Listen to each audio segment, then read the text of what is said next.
ఓం మాతాపితృభ్యాం నమః సర్వేభ్యో మహాజనేభ్యో నమో నమః. South India సర్వాధికారి యూట్యూబ్ ఛానల్కి స్వాగతం సుస్వాగతం. ఇప్పుడు మనం వచ్చేసి మహాదేవి నవరాత్రుల గురించి తెలుసుకుంటున్నాము. అందులో మొదటి రోజున మహాగాయత్రి దేవిని అమ్మవారిని పూజించాలని గురుగారి మాటల్లో తెలుసుకున్నాము. రెండో రోజున మహాకాళి అమ్మవారిని పూజించాలనే విషయాల గురించి కూడా తెలుసుకున్నాము.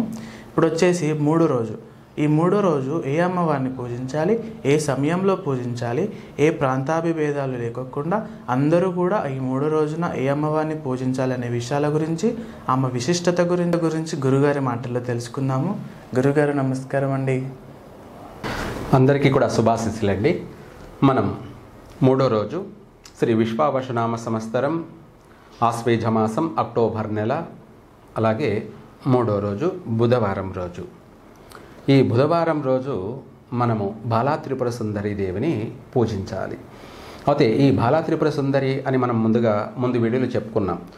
ఆయన అంటే మహాశివుడి యొక్క కోరిక మేరకు ఆ మహాకాళి ఆ శ్మశాన వాసిని మరు జన్మ అంటే ఇది ఆమెకు రెండో జన్మ. ఈ రెండో జన్మ అన్నది మనకు బుధవారము, స్వాతి నక్షత్రము, అలాగే తదియా తేదీ బుధవారము, స్వాతి నక్షత్రం. ఈ మూడో రోజున ఏమని మనము పూజించుకోవాలి. అయితే ఆ బాలా త్రిపుర సుందరి అనేది మనము ఆయన కోరిక మేరకు జన్మించింది కాబట్టి ఆమెనే మనము దక్షునికి కూతురుగాను, దాక్షాయిని లేదా సతీదేవి అనేక నామాలతో మనం పిలుచుకుంటుంటాం. కానీ ఆమె జన్మ బాలా త్రిపుర సుందరి అంటే ఒక సుందరి రూపంలో జన్మించింది. ఒక అద్భుతమైన అందమైనటువంటి రూపంలో నక్షత్రాలకి చివరగా చెల్లెలుగా జన్మించింది, చిన్న ఆమెడిగా. అందుకు ఆయన తండ్రికి దక్షుడికి ఇష్టమైనటువంటి మానసపుత్రిక కాబట్టి అందుకు ఆమెను దాక్షాయిని అని పిలుచుకుంటారు. ఆమె పెద్దయి ఆయన కోసం తపస్చేసి శివదీక్ష చేసి ఆయనను వివాహం చేసుకున్నది. ఆ తర్వాత వివాహమైన తర్వాత ఆయన వివాహం చేసుకోవడంలో కూడా తల్లిదండ్రికి ఇష్టం లేకపోవడం వల్ల ఆమెను వివాహం విషయంలో చేసుకోవద్దన్నా కూడా ఆమె ఇష్టపడే ఆయనను వివాహం చేసుకోవడం వల్ల ఇద్దరికి అంటే తండ్రి కూతుర్లకి మనస్పర్ధలు వచ్చాయి. అందులో ఆమెను నిందించాడు కూడా తండ్రి. సరే, ఆమె పట్టించుకోలేదు. ఆ తర్వాత ఆయనను వివాహం చేసుకొని ఆయనతో జీవనాన్ని కొనసాగిద్దామనుకున్న సందర్భంలోనే తండ్రి ఇలా జరిగింది అని చెప్పేసి మొట్టమొదటిగా భూమి మీద యజ్ఞం ప్రారంభం చేశాడు. దాన్నే దక్ష మహాయజ్ఞం. ఈ యొక్క మహాయజ్ఞం అనేది భూమండలం పైన మొట్టమొదటి హోమం అన్నమాట. ఆ యొక్క ప్రారంభం చేసే సమయంలో అందరినీ ఆహ్వానించారు. ఇంద్రాది దేవతలను, అష్టదిక్పాలకులందరినీ, అలాగే యక్షలను, గంధర్వులను, కింపురుషాదులను, ఎంతోమందిని అందరినీ కూడా ఆహ్వానించాడు. వాళ్ళతో పాటు అలాగే మహావిష్ణువును, తన తండ్రి అయినటువంటి బ్రహ్మదేవుడిని అందరినీ కూడా ఆహ్వానించారు. అందరూ వచ్చారు. అందరూ అంగరంగ వైభవంగా వాళ్ళ ఇంట్లో మొట్టమొదటిగా జరిగేటువంటి హోమం కాబట్టి ఈ హోమానికి అందరూ కూడా వచ్చారు. అయితే ఈ యొక్క హోమంలో అందరూ పాల్గొంటుండగా వాళ్ళ అల్లుడికి కూతురికి అంటే దాక్షాయినికి శివుడికి ఆహ్వానం పంపించలేదు. ఆ విషయం వాళ్ళకి తెలిసి ఆమె సతీదేవి తన భర్తను అడిగింది, స్వామి, మా నాన్నగారు యజ్ఞం చేస్తున్నారంట, దక్ష మహాయజ్ఞం. ఆ యజ్ఞానికి అందరినీ ఆహ్వానించారంట, మనం కూడా వెళ్దాము అని ఆమె తన భర్తతో స్వామి ఇలా అని చెప్పుకునింది. అప్పుడు ఆయన నుండి అన్నాడు, మనల్ని ఆహ్వానించడం లేదు కదా, అందరినీ ఆహ్వానించారు, అందరూ వచ్చారు, మనల్ని ఆహ్వానించలేదు అంటే మనల్ని రావద్దని చెప్తున్నారు. కాబట్టి పిలవని పేరంటానికి నేను రాను, మీరు వెళ్ళొద్దు అని చెప్పేసి శివుడు ఆ యొక్క అమ్మవారికి చెప్పారు. చెప్తే ఆమె మనసు ఉండలేక ఆమె తన స్వామికి తెలియకుండా చెప్పకుండా వెళ్ళిపోయింది. అంటే పుట్టింటికి వెళ్ళిపోయింది.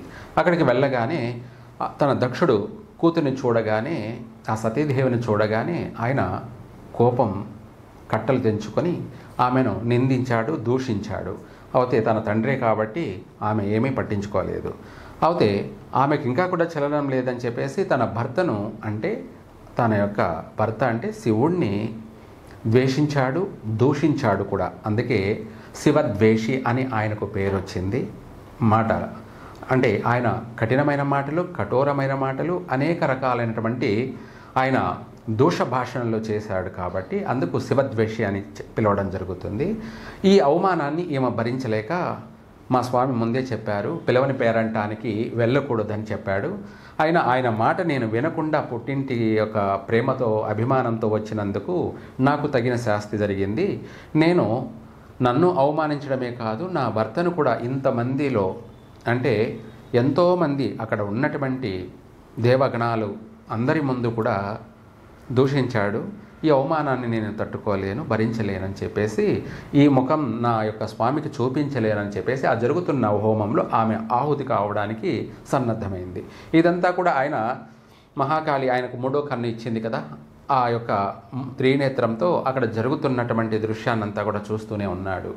అది చూసి ఆమె సాహసించి హోమంలో తనంతటా తాను ఆత్మార్పణం అంటే ఆమె హోమంలో దూకితే కాలిపోదు, ఆమె నిర్ణయించుకోవాలి, నన్ను దహించి వెయ్యి అని చెప్పి అగ్నిదేవునికి ఆమె తెలియజేయాలి. అప్పుడే అంటే దాన్ని ఆత్మార్పణం అంటారు. అలా చేసుకున్నప్పుడే ఆమె దహిస్తుందన్నమాట. ఆ దహించబోయే సందర్భంలో ఈయన చూసి తట్టుకోలేక అక్కడి నుంచి వచ్చి ఆమె అప్పటికే తను అగ్నిలో ఆహుతవుతుంటే ఆమెను ఎత్తుకొని ఆయన నదుల్లో మునిగి తేల్దామని చెప్పేసి ఆమె ఒక కాలిపోతుంటే ఆమెను ఎత్తుకొని వెళ్తుండగా ఆమె నుంచి అనేక ప్రాంతాలలో అనేక భాగాలుగా పడినటువంటిదే మనకు ఇక్కడ అష్టాదశ శక్తి పీఠాలు. అందులో మనకు ప్రధానంగా చెప్పాలి అంటే మన కర్ణాటక నుంచి ఆమె చాముండేశ్వరి, మన శ్రీశైలం నుంచి భ్రమరాంబిక, ఇలాగా చెప్పుకుంటూ పోతే చాలామంది అమ్మవార్లుగా అవతరించారు. అక్కడ అవతరించి ఆమె మనకు అష్టాదశ శక్తి పీఠాలుగా పేరు ప్రఖ్యాతలు కాంచి ఎంతో నిత్య పూజా కార్యక్రమాలను కూడా అనునిత్యము జరుగుతూనే ఉన్నాయి. అయితే ఇక్కడ మనకు అదే విధంగా మనం కూడా ప్రతిరోజు చేసేది ఒక ప్రత్యేకమైతే, నిత్యం చేసేది ఒక ప్రత్యేకమైతే, ఈ నవరాత్రులు మాత్రము ఇంకొక ప్రత్యేకం. ఈ నవరాత్రులు ఏమిటి అంటే ఒక మహిషాసురుడు అనే ఒక రాక్షసుణ్ణి సంహరించడానికి ఈ 9 రోజులు యుద్ధం చేసి వాడిని సంహరించింది.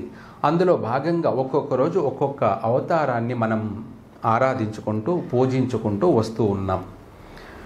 7 రోజులు కూడా ఈ 9 రోజులు కూడా ఆమెను పూర్తిగా ఆయనతో యుద్ధం చేయడం జరిగింది. ఈ 9 నవరాత్రులంతా కూడా యుద్ధంలోనే ఉంది.